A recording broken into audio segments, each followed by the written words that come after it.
Bom dia, meus irmãos, graça e paz. Vamos abrir nossas Bíblias no texto de Isaías, capítulo 12. Vamos ler os versos 1 e 2. Eu vou fazer essa leitura na NVI, meus irmãos vão acompanhar nas versões de vocês, bem?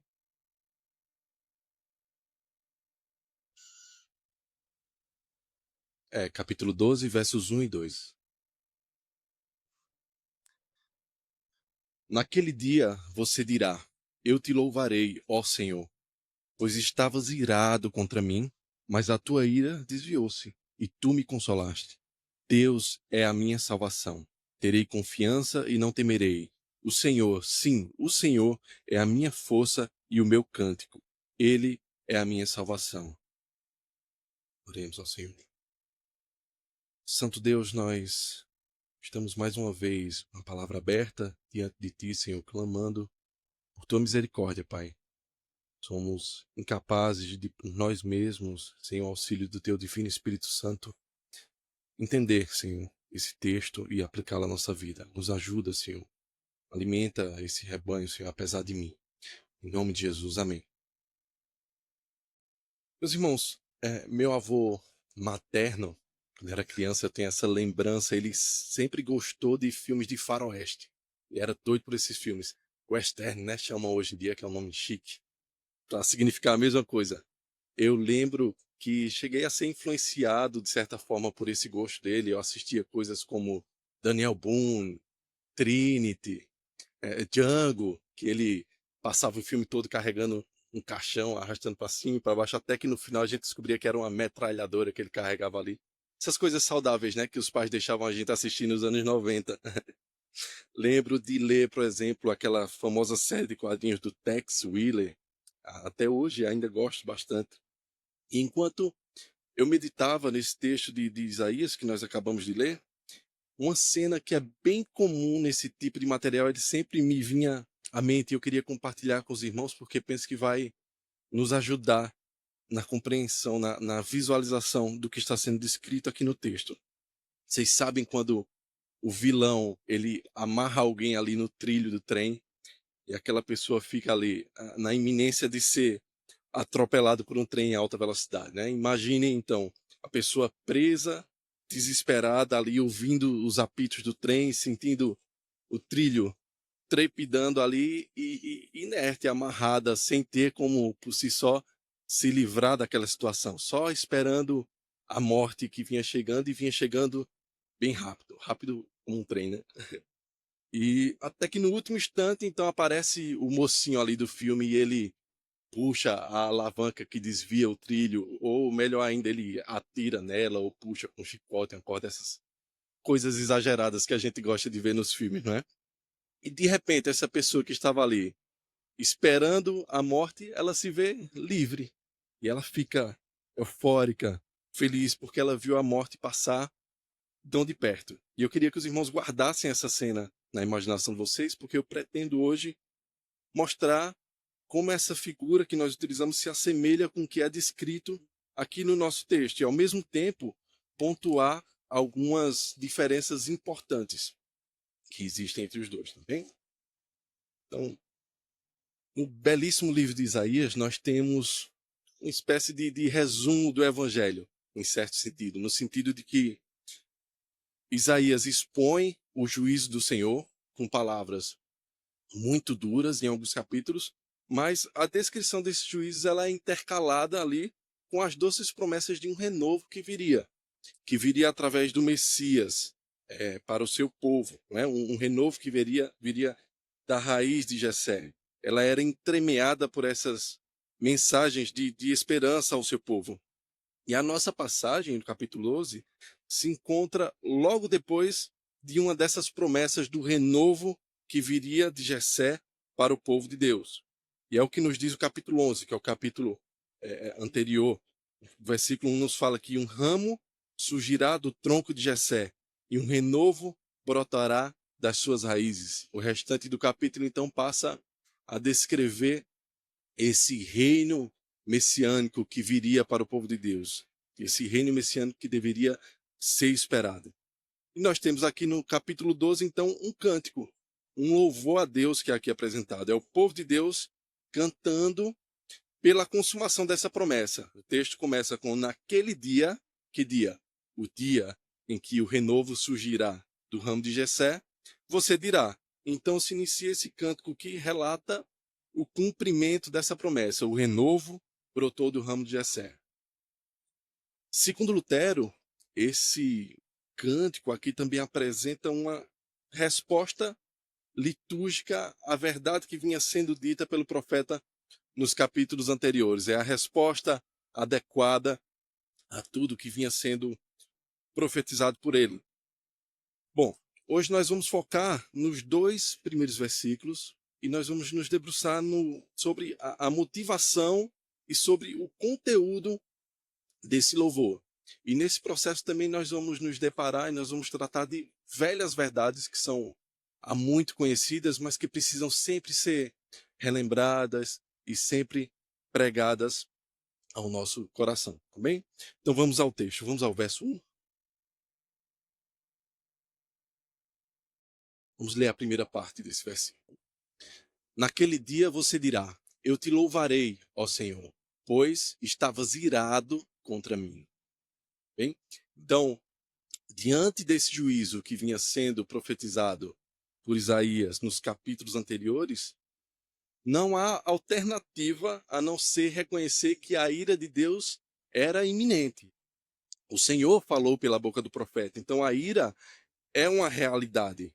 E assim como o trem da figura que nós utilizamos, ela é imparável, porque a ira divina ela não se sustenta, não se fundamenta em caprichos ou por motivações banais, imutáveis, mas ela é fundamentada no próprio ser de Deus, na sua santidade. Deus é imutável.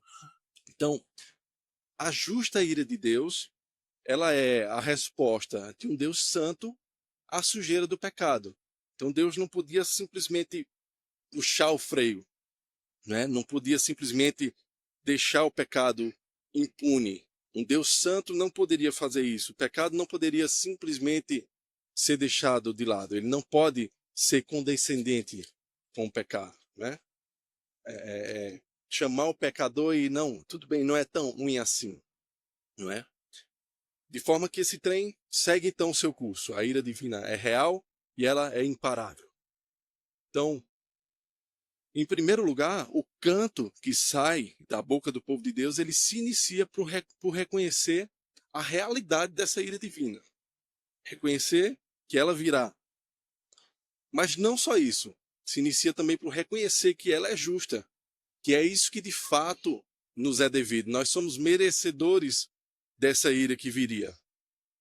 Nesse ponto, talvez os irmãos já podem ter percebido algumas diferenças importantes aqui entre a figura que nós utilizamos e o início dessa cena que é aqui descrita. Se fosse a história de um desses filmes que nós falamos, com certeza nós iríamos estranhar, porque aqui o que acontece é que o vilão se encontra amarrado no trilho do trem e ele está ali aguardando um fim que lhe seria justo e que seria realmente proporcional ao seu pecado, proporcional à sua rebelião, né? Seria um ótimo final para um desses filmes nós poderíamos pensar se nós não fôssemos esse vilão preso ao trilho. Aqui, nesse ponto da história, toda a humanidade se encontra nos trilhos, toda a humanidade caída, porque todos pecaram e estão destituídos da glória de Deus. Paulo ainda ecoa isso em Efésios 2, verso 3, quando ele descreve a situação dos salvos antes de serem alcançados por Cristo, né? Ele diz que éramos todos, por natureza, filhos da ira, merecedores dessa ira do Senhor. Então éramos vilões na rota de colisão da ira do Todo-Poderoso. Então está aqui montada essa cena, não é? De um lado, um trem que se aproxima rápido, o trem da ira de Deus, movido pela sua santidade, movido pela sua justiça, movido pela sua pureza, e do outro lado, o vilão, amarrado aos trilhos, preso por seus próprios pecados, a humanidade caída e culpada por sua rebelião, que merecia aquele fim. E a história poderia acabar aqui, né? E Deus continuaria sendo bom, Deus continuaria sendo justo, afinal de contas, ele só teria punido o pecador, só teria punido o rebelde com um castigo que lhe era devido, um castigo que era proporcional ao seu erro. Mas não é isso que acontece, né? Então vamos à sequência do nosso texto. Vamos ler novamente o verso 1 inteiro. Naquele dia você dirá: eu te louvarei, ó Senhor, pois estavas irado contra mim. Então o que acontece? Mas a tua ira desviou-se e tu me consolaste. E aqui que acontece o milagre, irmãos. É a diferença crucial, literalmente, entre a história da redenção e qualquer outra história pensada por uma mente humana. Diante dessa cena que nós visualizamos aqui, o trem da ira divina ele é desviado. O grande herói por excelência, o nosso Senhor Jesus Cristo, ele que a pequena qualquer herói de qualquer epopeia humana, ele entra na história e ele desvia o trem da ira divina do seu povo. O seu povo, que antes era filho da ira e merecedor dessa ira, tem a ira desviada dele. E em troca recebe o consolo do Senhor. Então a história da salvação, ela se desenrola de um jeito, ela se desenvolve de uma forma tal que se torna ridículo, se torna você colocar ela na mesma classe, na mesma prateleira de outros de mitos, porque homem nenhum poderia inventar algo assim. A salvação, a história da redenção, ela tem origem em Deus, o Deus da salvação. E se Deus é a origem da salvação, se ele é a salvação e ele não é homem para que minta, então essa salvação também é tão real quanto a ira que nós retratamos.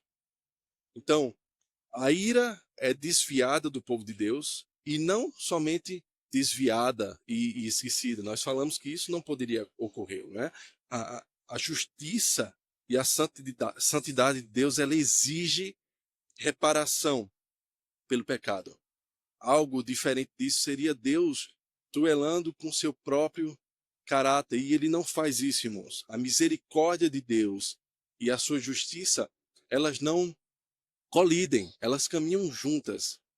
E que história nós temos aqui, irmãos? Então, o nosso Senhor Jesus Cristo, o grande herói, ele desvia a ira e ele toma essa ira sobre si.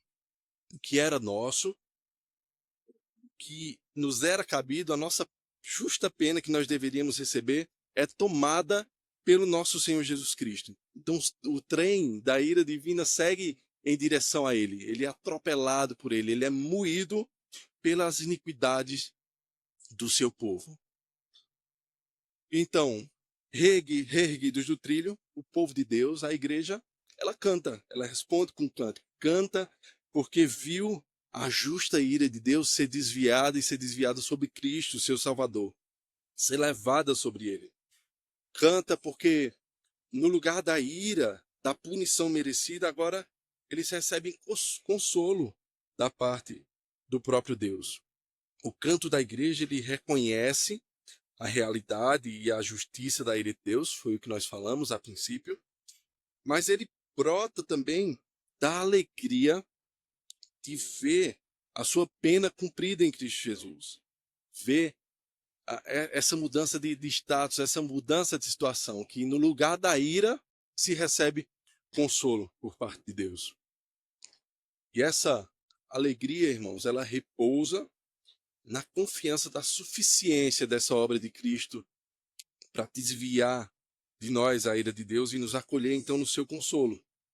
Então o pecador preso aos seus pecados, sem poder fazer qualquer coisa, sem poder tomar qualquer ação, ele tem o seu status mudado. A sua trajetória é mudada unicamente pela ação divina.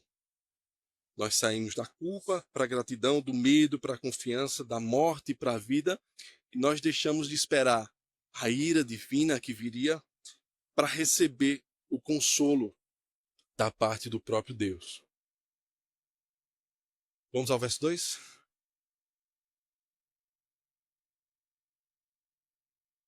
Deus é a minha salvação. Terei confiança e não temerei. O Senhor, sim, o Senhor é a minha força e o meu cântico. Ele é a minha salvação. Então, diante desses fatos que foram colocados, a ira justa de Deus foi desviada por Cristo, por sobre ele mesmo, e aqueles que outrora eram malfeitores, que aguardavam pela iminente ira, se veem livres. E mais do que isso, não só livres, eles veem imputadas a si mesmo a justiça do próprio Cristo. Então, no verso 2, nós temos aqui o que seria, então, a resposta apropriada. Qual é a resposta adequada a quem viu esse trem da ira passar e saiu ileso? Então, em primeiro lugar, o cântico nos mostra que o salvo, ele se apropria da salvação.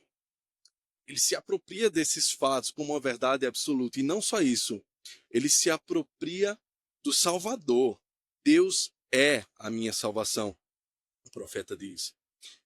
Deus não só abriu uma porta para a salvação possível, ou não apontou um caminho possível, não mostrou uma possibilidade, não fez um convite possível de ser recusado. Deus é a salvação do seu povo. Já foi feito por meio de Cristo. Não há o que possamos fazer mais além disso. Nós não devemos temer. Ele é a minha salvação. E sendo Deus eterno, se Deus é imutável e se Ele é a minha salvação, então não há nada nesse mundo mais firme, mais seguro, nada mais real e mais palpável no que eu possa me agarrar. Porque, irmãos, tudo aqui desse mundo perece um dia. Tudo aqui se esvai como fumaça. Dinheiro, poder, amigos, boas obras em si mesmo devanecem, mas Deus, o Deus que é a salvação do seu povo, ele é imutável e ele é eterno. E assim sendo, quem finalmente entende isso, crê nisso com toda firmeza, abandona o medo. O texto nos diz: terei confiança e não temerei. Porque diante dessa confiança, no fato de que Deus é a sua salvação, não há mais espaço para o medo. Deus é aquele que antes nos fazia tremer as pernas, desfalecer diante da sua ira, desfalecer de medo com os nossos pecados expostos diante da sua santidade. Agora ele é por nós, por meio de Cristo. Então não há motivo para temor. Ele é a minha salvação.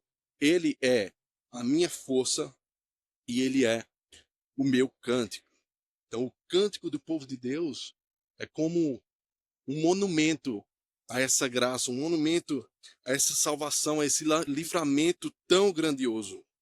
E o próprio Deus é o cântico na boca desse povo. Um cântico de gratidão, um cântico de louvor ao Senhor por seus feitos, que proclama ao mundo com alegria essa mudança na nossa situação, essa mudança do nosso status por meio de Cristo, de inimigos, filhos da ira, a justos e filhos de Deus. A cada domingo que nós nos reunimos aqui no dia do Senhor, que nós cultuamos a Ele, que nós o adoramos, nós proclamamos também ao mundo que aqui se reúne um povo, se congrega um povo em adoração, em louvor ao Deus que os libertou, ao Deus da salvação. E diante disso, irmãos, eu gostaria de concluir com algumas aplicações. Então, fica nítido, não só por esse texto, mas como em tantos outros lugares da Escritura, que o povo de Deus é um povo que canta. Nós temos aqui um cântico descrito. Nós somos ordenados a isso em vários lugares na Escritura. Que doce ordem, irmãos. O salmista nos diz no Salmo 147, bom é cantar louvores ao nosso Deus, como é agradável e próprio louvá-lo.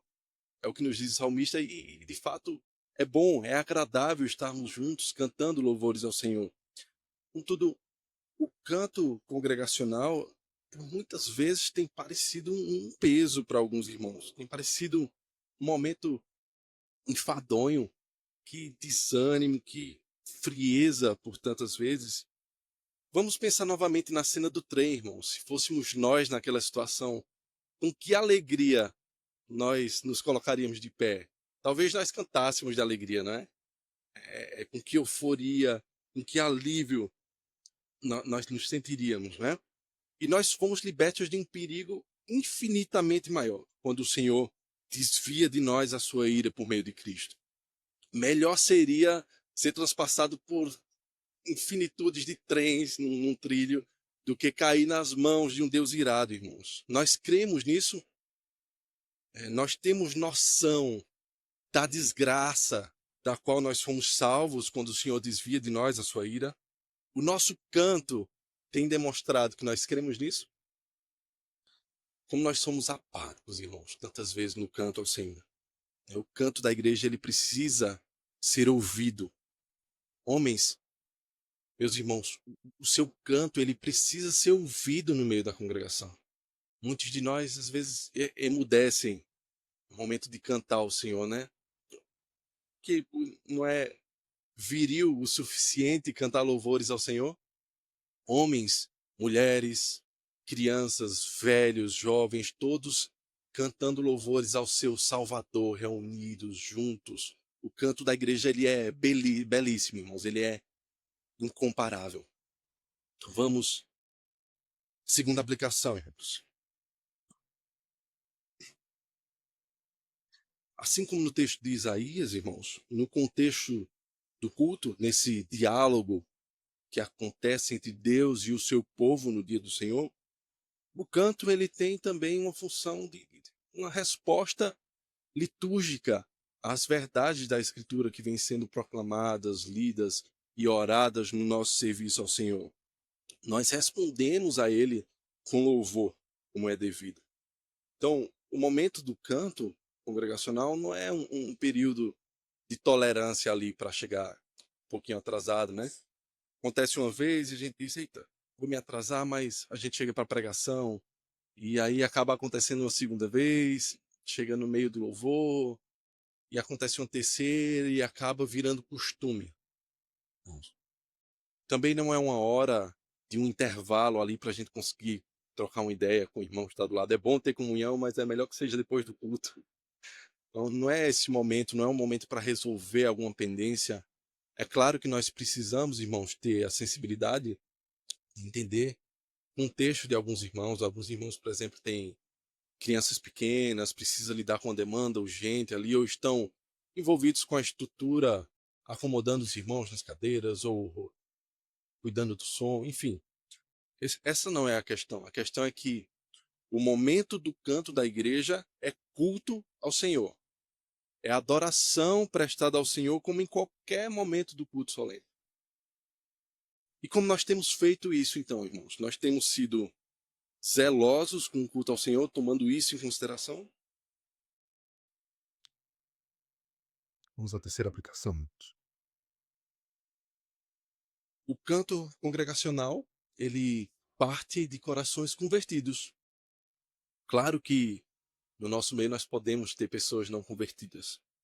Eles podem, inclusive, cantar no nosso meio, mas a verdadeira adoração por meio da música, por meio do canto, parte daqueles que reconhecem, que reconheceram o peso dos seus pecados, que reconhecem a justiça da ira de Deus, e assim sendo, eles se refugiam em Cristo, o único refúgio possível. Confiam na obra dele e enxergam essa mudança graciosa que os faz filhos de Deus. Assim sendo, irmãos, é sobre isso que a igreja deve cantar. Nós devemos cantar sobre a redenção, nós devemos render louvores ao Senhor pelas obras das suas mãos, feitas para a sua glória e para o bem do seu povo. E nós devemos fazer isso, irmãos, segundo o que nos é revelado nas Escrituras. O canto da igreja, ele deve ser bíblico. O canto da igreja, ele não deve ser criativo. E aqui eu não falo no sentido artístico, musical, mas no sentido de que ele não deve ser inventivo. Nós devemos cantar a verdade de Deus revelada nas Escrituras. Pensando nisso, irmãos, nós precisamos então tomar cuidado com o tipo de música que tem enchido as nossas mentes. E aqui eu me refiro especificamente a músicas ditas cristãs, mas que acabam provocando bagunça na mentalidade da igreja, que acabam bagunçando o entendimento bíblico, o entendimento teológico saudável, músicas que sobretudo em nossos dias, focam muito na questão mercadológica ali, no mercado, no que vende. Focam em músicas mais emotivas que fazem chorar, ou em ritmos que vão atrair a juventude ali. Focam naquilo que vende, mas em suas letras há pouca preocupação em expressar a verdade bíblica. Eles pervertem o evangelho, apresentam um evangelho raso, distorcem a verdade das escrituras. Nós precisamos atentar para isso, porque o que enche as nossas mentes um dia vai encher o nosso coração e porventura um dia vai encher o nosso culto, não é? E nós não podemos oferecer fogo estranho ao Senhor. A igreja precisa cantar as escrituras, precisa cantar para Deus e sobre Deus, conforme Ele mesmo se revelou. Além do mais, nós precisamos também blindar as nossas mentes dessas falsas doutrinas, dessas falsas ideias expressas por algumas músicas que são colocadas às vezes de maneira tão atraente, né, através de boa música. Ainda há, irmãos, muita coisa boa e bíblica sendo produzida, graças a Deus, músicas que realmente edificam a igreja e fortalecem o ensino das Escrituras. E por fim, irmãos, eu falo agora para alguém que porventura sente o peso dos seus próprios pecados, para alguém que porventura está assustado com a sua própria impiedade, com a sua própria sujeira, com a sua rebelião contra Deus. É verdade que tanto em nossos atos como em pensamentos, em tudo que fazemos, nós estamos muito distantes do padrão santo de Deus. A justa ira de Deus contra o pecado é uma realidade. Talvez você já sinta os trilhos trepidando também, enquanto você está preso e amarrado nos seus pecados. Mas, irmãos, tão real quanto a santa ira do Senhor é o nosso grande Salvador. No que nós não alcançamos o padrão de santidade exigido por Deus, o nosso Senhor Jesus Cristo alcançou por nós. Nós precisamos crê-lo. No nosso grande Salvador, o Cordeiro de Deus que tira o pecado do mundo, o maior de todos os heróis que jamais poderia ser uma história inventada por um homem. Cristo, irmão, só Ele pode desviar essa justa punição que nos era devida, da qual nós somos merecedores, e garantir a pecadores, a criminosos rebeldes como nós, o pleno perdão em sua pessoa, tomando sobre Ele mesmo a nossa pena.